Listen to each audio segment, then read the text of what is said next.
चलिए आज हम बात करने वाले हैं छत्तीसगढ़ की प्रमुख पिछड़ी जनजातियों के बारे में। तो प्रमुख पिछड़ी जनजातियां कहें या विशेष पिछड़ी जनजाति ऐसी जनजातियां होती हैं जिनकी जनसंख्या लगातार कम हो रही है तथा जिनके अस्तित्व पे संकट के बादल मंडरा रहे होते हैं।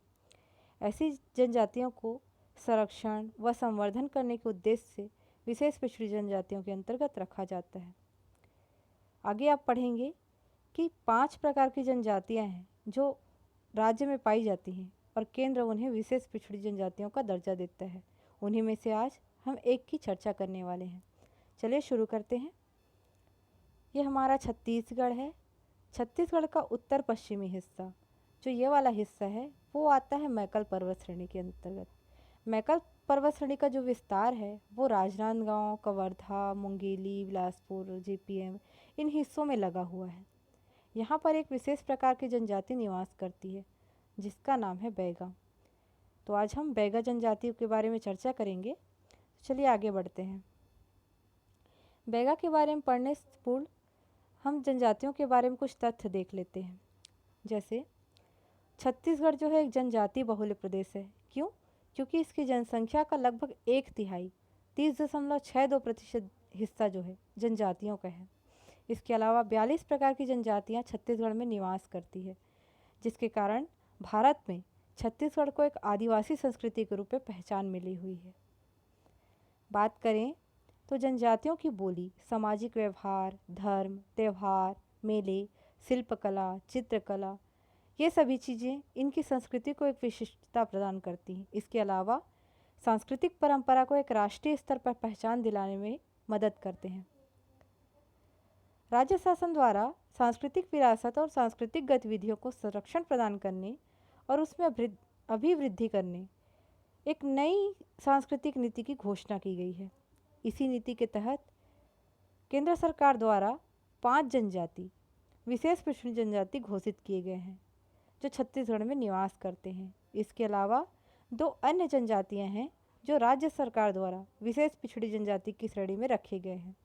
यदि घोषणा की बात करें तो भारतीय संविधान का अनुच्छेद 342 राष्ट्रपति को यह अधिकार प्राप्त होता है कि वह किसी भी जाति को जनजाति या विशेष पिछड़ी जनजाति घोषित कर सकता है। आगे बढ़ते हैं। सबसे पहले आप बैगा के बारे में पढ़ रहे हैं तो उसका सामान्य परिचय देख लेते हैं।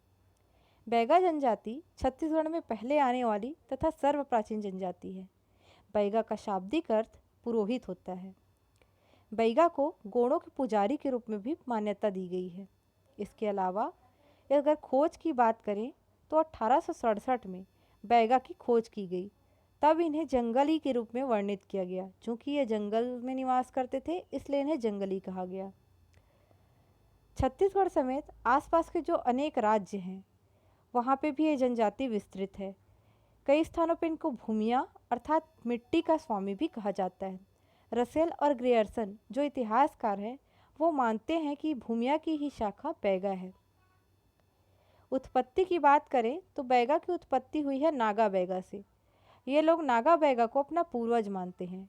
इसके अलावा एक और सिद्धांत प्रचलित है जिसमें कहा जाता है कि ब्रह्मा ने 2 व्यक्तियों को, एक को हल और एक को कुल्हाड़ी पकड़ाकर धरती पर भेजा।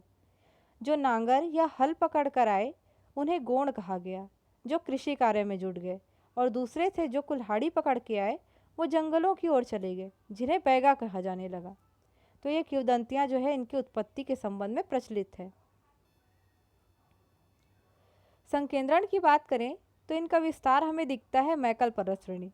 पहले ही बता चुके हैं, राजनांदगांव, कवर्धा, मुंगेली, बिलासपुर, गौरेला, पेंड्रा, मरवाही तक इनका विस्तार या संकेंद्रण है। इनकी विशिष्ट पहनावा हो या संस्कृति हो, यह जनजाति जो है छत्तीसगढ़ सहित पूरे भारत में एक पृथक पहचान रखती है। चलिए आगे देखते हैं। आगे हम इनके शारीरिक बनावट की चर्चा करेंगे, जिसमें अगर प्रजाति आधार पर देखें तो इनका जो उत्पत्ति है वो मुंडा या कोल जनजाति से हुआ है। कद का देखें तो कद इनका सामान्य से कम, सिर थोड़ा गोल, नाक थोड़ी चौड़ी चपटी, काले रंग के इनके शरीर और बाल इनके रूखे होते हैं।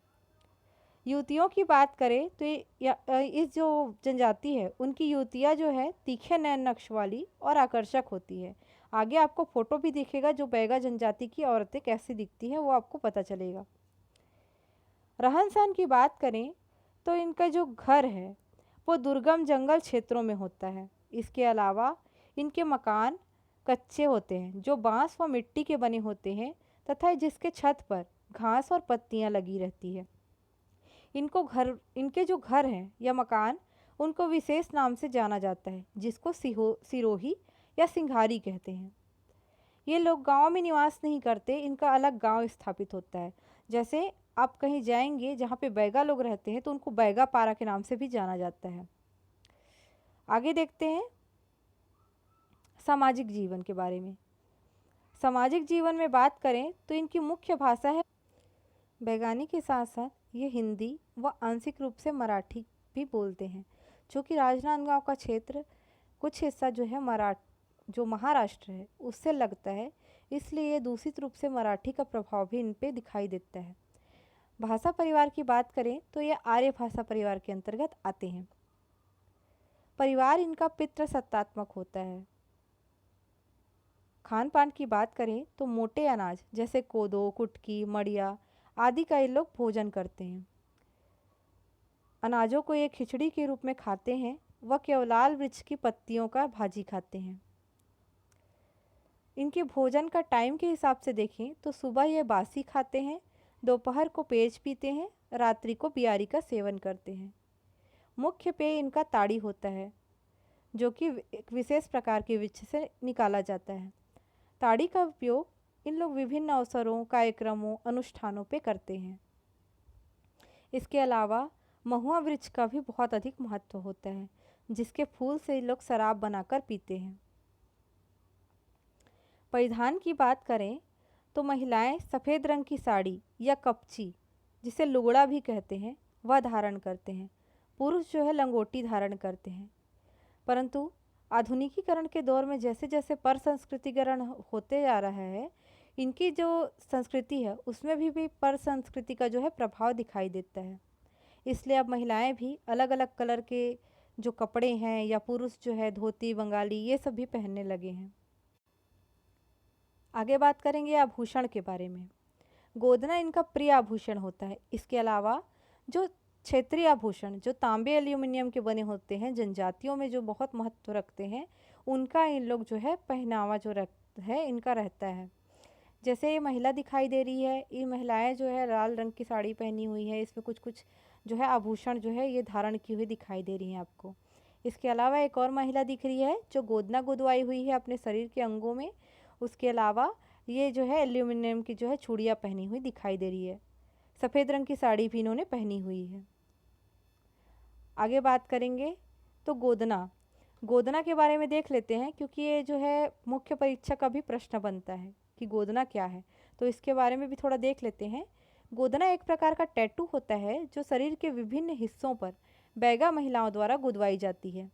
महिला जो टैटू विशेषज्ञ रहते हैं उनको गॉड्रिन कहा जाता है। अगर जनजाति की बात करें तो गोदी जनजाति की जो महिलाएं हैं वो जो है ये गोदना गोदने का कार्य करती हैं। सर्वाधिक गोदना प्रिय जनजाति के रूप में इनको मान्यता दी गई है, जिसे झेला गोदना जनजाति भी कहते हैं। इसके पीछे भी इनकी मान्यता है कि यदि कोई व्यक्ति अपने जीवन पर्यंत शरीर पे गोदना ना गोदवाए तो मृत्यु के पश्चात जो इनके देवता है वो सब्बल से पूरे शरीर पे गोदना गोदते हैं। तो ये एक प्रकार का भय कहें या आनंद कहें, उसके कारण इन लोग जो है गोदना जो है सर्वाधिक गुदवाते हैं। साक्षरता की बात करें तो लगभग 32% साक्षरता है। अगर लिंगानुपात की बात करें तो छत्तीसगढ़ की तुलना में यह बेहतर दिखाई देता है। 1001 इनका लिंगानुपात है। उपजातियों की बात करें तो नरोटिया, नाहर, बिंझवार, भरोटिया बैगा की उपजातियां हैं। इसके अलावा राय भैना, काठ भैना, कोंडवान, कुंडी आदि भी हैं। इसके अलावा सरनेम की बात करें तो मरावी, टेकाम आदि जो है इनके सरनेम होते हैं। बात करें बिंझवार बैगा की तो ये प्रसिद्ध बैगा की उपजाति है जो कि विंध्याचल पर्वत के साथ अब जुड़ने लगे हैं। विंध्याचल पर्वत के आसपास निवास रहने के कारण इनको बिंझवार कहा जाने लगा। ये लोग विंध्यवासिनी देवी के उपासक होते हैं। ये कुछ आपको जनजाति व्यक्ति दिखाई दे रहे होंगे। इसके अलावा एक महिला भी दिखाई दे रही है जो अपने शरीर पे पूरे गोदना गुदवाई हुई दिखाई देगी। आगे बात करेंगे आर्थिक जीवन की। आर्थिक जीवन की बात करें तो जंगल में रहने के कारण इन्हें वन औषधियों का विशेष ज्ञान होता है, जिसके कारण ये वैद्य के रूप में जाने जाते हैं। इसीलिए इन्हें मेडिसिन मैन भी कहा गया है। आगे बात करेंगे अगर कृषि कार्य की, तो हल का प्रयोग इनका वर्जित होता है। ये मानते हैं कि हल जोतने से धरती माता को कष्ट पहुंचता है, परंतु ये कृषि कार्य करते हैं। इनका कृषि कार्य या झूम खेती एक स्थानांतरित खेती होती है जिसका विशेष नाम है वो है बेवार। ये जो बेवार कृषि है, इसके कारण मृदा क्षय को देखते हुए सरकार जो है सामान्य कृषि की ओर इनको प्रोत्साहित कर रहे हैं, परंतु अभी भी इनका जो पारंपरिक खेती है वो कहीं ना कहीं दिखाई देती है। इसके अतिरिक्त ये घोड़ों के पुजारी के रूप में अपना कार्य करते हैं। हस्तशिल्प, वनोपज संग्रह, जो बांस शिल्प होता है, झौहा, टुकनी, ये सब बनाना, ये सब कार्य जो है बैगा जनजाति करते हैं। इसके साथ साथ फल, फूल, कंद, शहद आदि का ये लोग एकत्रण करते हैं। साप्ताहिक हाट में जो है इनकी आवश्यकताओं की पूर्ति के लिए ये लोग बाजार लगाते हैं, आपस में मिलते हैं, दूसरे जनजाति के समाज से जो है संपर्क करते हैं। तो ये इनका जो है आप बोल सकते हैं कि एक प्रकार का जो है मेल मिलाप का माध्यम है। इसके अलावा ये लोग झाड़ फूँक का कार्य भी करते हैं। झाड़ फूँक का कार्य करने वाले लोग जो है भूमिका कहलाते हैं। राजनीतिक जीवन की बात करें तो सभी जनजातियों के समान इनका भी एक पंचायत होता है, जहाँ पे विशेष प्रकार के पदाधिकारी होते हैं जो कि मुकद्दम, समरथ, दीवान आदि में जो है कैटेगराइज होते हैं। यहाँ पे आपको एक पंचायत दिखाई दे रही होगी जिसमें लोग आपस में बैठ के चर्चा कर रहे हैं। आगे बात करेंगे इनके धार्मिक जीवन की। धार्मिक जीवन में देखें तो मुख्य धर्म होता है इनका हिंदू। आस्था की बात करें तो बोंगावाद, टेबूवाद, इसके अलावा अदृश्य शक्ति और सत्ता पे इनका विश्वास रहता है। मुख्य देवता की बात करें तो 3 प्रकार के इनके देवता हैं। पहले आते हैं बूढ़ा देव जो साल वृक्ष पे निवास करते हैं। दूसरे आते हैं ठाकुर देव जो जमीन की सुरक्षा करते हैं, और तीसरे हैं दुल्हा देव जो रोगों से सुरक्षा कर सकते हैं। इसमें आप याद रखने के लिए इस प्रकार भी रख सकते हैं कि वृक्ष बहुत लंबे समय तक जीता है तो वो बूढ़ा देव, ठाकुर लोग जमीन की रक्षा करते हैं तो ठाकुर देव, और दूल्हा देव जो रोगों से सुरक्षा करते हैं। दूल्हा देव की आपको फोटो भी दिखाई जाएगी। आगे बात करें कर्मा देवी और करम देवता, इनके जो है उपासक रहते हैं। ये साजा वृक्ष की पूजा करते हैं। साजा वृक्ष को जो है लोग पूजनीय मानकर ऐसा मानते हैं कि कर्मा देवी साजा वृक्ष पे निवास करती है। हिंदू, चूँकि ये हिंदू है तो हिंदू देवी देवताओं की भी ये लोग पूजा करते हैं। सांस्कृतिक जीवन की बात करें तो जन्म संस्कार सबसे पहले देखते हैं। बच्चा पैदा होता है तो घर पे इनका प्रसव होगा। सुन दाई या सुन माई जो दाई होती है उसके माध्यम से ये प्रसव कार्य कराया जाता है। और छठवें दिन छठी नाम का जो है एक आयोजन होता है, जन्म संस्कार का कहें या जन्मोत्सव का कहें, एक आयोजन किया जाता है इनके द्वारा जिसे छठी कहा जाता है। इसके अलावा जब बच्चा बड़ा हो गया, विवाह के योग्य हुआ तो विवाह संस्कार में इनको एकल विवाह, बहु विवाह, विधवा विवाह और अंतरजातीय विवाह का जो है प्रचलित रहता है इनके में। अंतरजातीय विवाह की बात करें तो बैगा समूह जो कुछ अंतरजातीय विवाह को मान्यता देते हैं वो आपस में भोजन नहीं करते, तो कुछ ऐसे समूह होते हैं जो आपस में भोजन को भी मानते हैं। ये है दूल्हा देव जो कि इनके इष्ट देवता में से एक है। आगे बात करेंगे पैठुल, खड़ौनी, गुरावट, लमसेना, भगेरी, चूड़ी पहनावा। पैठुल मतलब हट विवाह, खड़ौनी यानी विधवा विवाह, गुरावट यानी एक्सचेंज मैरिज जो 2 परिवार के लोग आपस में एक्सचेंज करते हैं लड़का लड़की का, लमसेना यानी कि सेवा जाना या बोल सकते हैं लड़के द्वारा लड़की के घर जाकर सेवा देना, भगेली अर्थात प्रेम विवाह, चूड़ी पहनावा अर्थात जो परित्यक्त महिलाएं होती हैं जिनका तलाक हो गया होता है उनकी दोबारा शादी न कर उनको चूड़ी पहनावा जो है विवाह जो है इनको दिया गया है, मान्यता दी गई है। परंतु समगोत्रीय विवाह का जो है अन्य जातियों के समान बैगा में भी वर्जित माना गया है। विधवा जो स्त्री है उसको अपने देवर से विवाह करना होता है। इसके अलावा तलाक के लिए भी स्त्री पुरुष को समान अधिकार दिए गए हैं। यदि कोई दंपत्ति एक साथ तिनका को तोड़ता है तो उनको माना जाता है कि इन्होंने आपस में तलाक ले लिया है। मृतक संस्कार की बात करें तो शव को दफनाने की परंपरा है, परंतु कुछ ऐसे व्यक्ति भी हैं जो विशिष्ट हैं, जो जनजाति में सम्मानित हैं, उनको दाह संस्कार भी करते हैं। पर्व और महोत्सव। पर्व की बात करें तो मुख्य पर्व है इनका रसनवा या दशहरा पर्व। बैगा आदिवासी नागा बाबा जो इनके पूर्वज हैं उनको जो है मानते हैं, तो उनके पूजा हेतु या उनको प्रसन्न करने हेतु रतौना पर्व ये लोग मनाते हैं। मुख्य नृत्य की बात करें तो बिल्मा जो दशहरा के अवसर पर किया जाता है। उसके अलावा कर्मा जो फसल बुआई के पश्चात करते हैं। उसके अलावा भी इन लोग शैला और डंडा नृत्य करते हैं जो दशहरा या धान की कटाई के बाद आरंभ होकर फागुन पूर्णिमा मतलब होली तक चलते रहता है। आपको एक वीडियो भी यहाँ पे दिखाया जाएगा जिससे आपको समझ में आएगा कि किस प्रकार से इनके नृत्य होते हैं।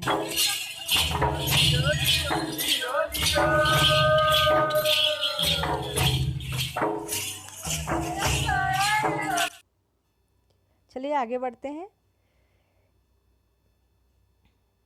नृत्य के समय जो है ये विशेष प्रकार के मुखौटे का प्रयोग करते हैं जो जानवरों से निर्मित रहते हैं। इसके अलावा नकटा नकटी नामक नाट्य जो है इनका प्रमुख नाट्य है।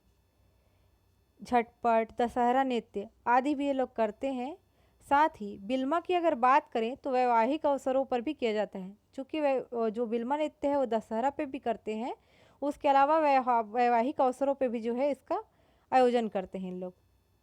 प्रमुख गीतों की बात करें तो ददरिया गीत जो प्रेम प्रसंग वाली गीत रहती है, ददरिया गीत जिनको लोक गीतों का राजा भी कहा जाता है, उस गीत का लोग जो है इन लोग गायन करते हैं, मनोरंजन करते हैं। अब देखते हैं विकास एजेंसियों को। चूँकि बैगा जो है एक विशेष पिछड़ी जनजाति है और उनके अस्तित्व को बचाना सरकार का एक प्रमुख कर्तव्य है, तो कुछ अभिकरणों की स्थापना की गई है जिसमें विशेष पिछड़ी जनजाति बैगा विकास प्राधिकरण या अभिकरण ये कबीरधाम और बिलासपुर जिले में संचालित है। इसके अलावा विशेष पिछड़ी जनजाति बैगा विकास प्रकोष्ठ कोरिया, राजनांदगांव और मुंगेली इन जिलों में संचालित है। साथ ही विशेष पिछड़ी जनजाति बैगा व बिरहोर विकास प्रकोष्ठ धर्मजयगढ़ में स्थापित है। बिरहोर भी एक विशेष पिछड़ी जनजाति होता है जिसके बारे में हम आगे किसी क्लास में जो है हम चर्चा करेंगे। इन पे जो कुछ रचनाएं हैं उसके बारे में भी देख लेते हैं जो पूछा जाता है। एक आता है द बैगास जो वेरियर एल्विन की रचना है। 1916 में यह रचना प्रकाशित हुई थी। इसके साथ ही एक द ट्राइबल इकोनॉमी नामक बुक भी दयाशंकर नाग द्वारा प्रकाशित की गई थी। यहाँ पे आपको एक फ़ोटो दिखाई दे रहा होगा जिसमें ये लोग जो नृत्य करते दिखाई दे रहे हैं। बैगा जो पुरुष है वो यहाँ पे वाद्य यंत्र बजा रहे हैं, महिलाएं पीछे नृत्य करती हुई दिखाई दे रही हैं। विशेष परिधान या पहनावे के साथ जो है ये लोग नृत्य करते हैं। इसके अलावा एक बुक है द बैगास जो वेरियर एल्विन की रचना है, कुछ इस प्रकार की है। दोस्तों ये हम बैगा जनजाति के बारे में बात कर रहे थे। वीडियो लंबा हो जाएगा इसलिए हम इस पर डिटेल स्टडी यूट्यूब में नहीं कर सकते। इसके बारे में जो है क्लास में अच्छे से पूरा डिटेल से पूरा मुख्य परीक्षा को ध्यान में रखते हुए कैसे उसको लिखना है, कैसे कब डील करना है, वो सब के बारे में चर्चा की जाती है। तो अगर आपको वीडियो पसंद आया होगा तो लाइक कीजिए और अगर आपको हमारे बैचेस से जोड़ना है तो नीचे जानकारी दी हुई होगी, आप वहाँ संपर्क कर सकते हैं। Thank you. जय छत्तीसगढ़, जय हिंद।